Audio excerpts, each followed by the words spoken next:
For generations, firefighters have accepted risk as part of the calling. Fire behavior, collapse, toxic smoke, and long-term exposure are realities of the job. Yet for decades, one of the most dangerous consequences of fire service work was treated as invisible at the federal level: occupational cancer. That changed in late 2025. With the passage and signing of the Honoring Our Fallen Heroes Act of 2025, Congress formally recognized what firefighters, families, and researchers have long known. Certain cancers caused by occupational exposure are now presumed to be line-of-duty injuries or deaths under federal law. This update is not symbolic. It directly impacts benefits, survivor protections, and how the fire service is acknowledged by the systems meant to protect it. The problem that existed for years.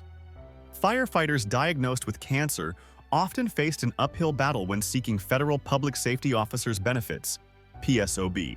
Even when medical research clearly linked firefighting to elevated cancer risk, families were required to prove a specific exposure event caused the disease. In practice, that burden was nearly impossible to meet.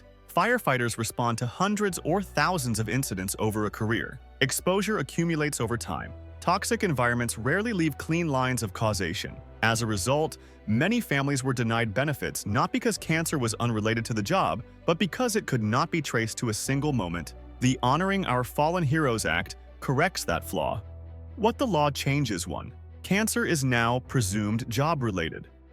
Under the new law, exposure to recognized carcinogens while performing official duties is presumed to be a line-of-duty injury if certain conditions are met. Those conditions include at least 5 years of service as a public safety officer, a cancer diagnosis occurring within 15 years of the officer's last active service. The cancer results in death or permanent and total disability. This presumption removes the requirement to prove a specific exposure event. The burden no longer falls entirely on grieving families. A defined and expandable list of covered cancers. The Act explicitly lists more than 20 cancers now recognized as exposure-related, including brain cancer, lung cancer, prostate cancer, breast cancer, colon and colorectal cancer, leukemia, mesothelioma, multiple myeloma, melanoma, thyroid cancer. It also includes any cancer already recognized as a World Trade Center-related health condition and establishes a process to add additional cancers over time as medical evidence evolves.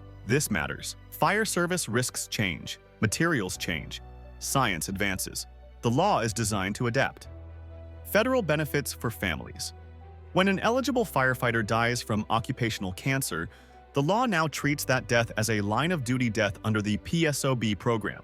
This allows surviving families access to federal death benefits, educational assistance for surviving children, recognition that aligns with the reality of service-related sacrifice. For many families, this support determines financial stability during the most difficult period of their lives.